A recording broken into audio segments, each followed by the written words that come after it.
this is Jessica Schmidt with Executive Sutra.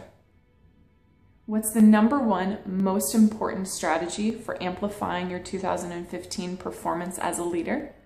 I bet it's not what you think.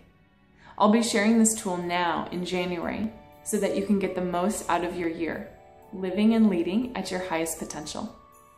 Now, this tool that I'll be sharing today and throughout social media all week is the same set of tools that I shared at the very beginning of my presentation to executives in a recent trip to New York. We had 40-some high-powered individuals meditating, doing breathing techniques and physical poses, and the very first thing I shared with them is the whole point of what I'm talking about with you today.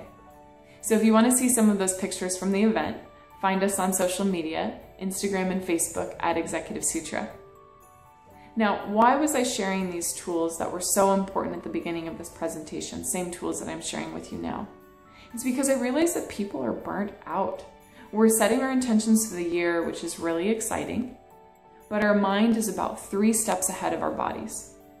How many of us have been sick in the last few weeks? I have been. I just got sick 2 weeks ago.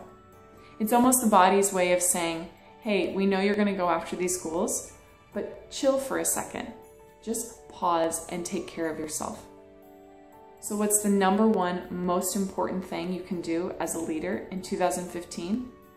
It's just that. It's to revitalize your energy through self-leadership, through self-care. Just like on the airplane, you can't take care of others until you put on your own mask. As leaders, we have to put on our own mask. We have to regulate our energy.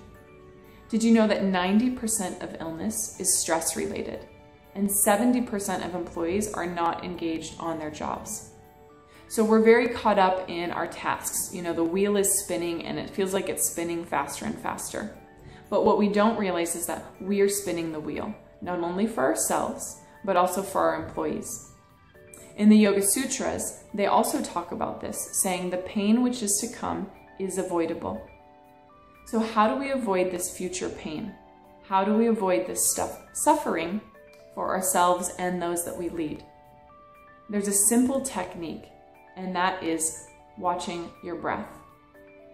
Now, I'll be sharing physical poses and meditations and other things all week on social media, but watching the breath is actually the number one tool to revitalize your energy.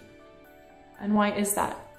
The breath is directly linked to our nervous system. Think about it. When your breathing is quick and fast and strong, it's normally because you have to run, you have to have that amped up stress response, fight or flight. When you're calm and relaxed, the body is able to repair itself, it's able to heal itself, but it takes deep and relaxed breathing, which triggers the nervous system responsible with rest and digest. So our nervous system actually has 2 different responses, fight or flight and rest and digest.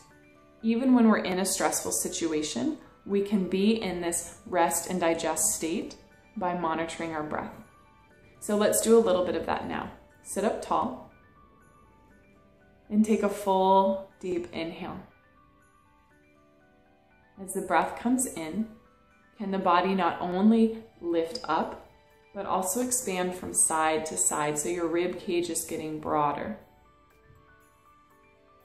Notice the quality of the breath. Is it labored or forced? Is it relaxed and smooth? Notice the depth of the breath. Does it feel like it travels all the way down through the torso or just up into the chest?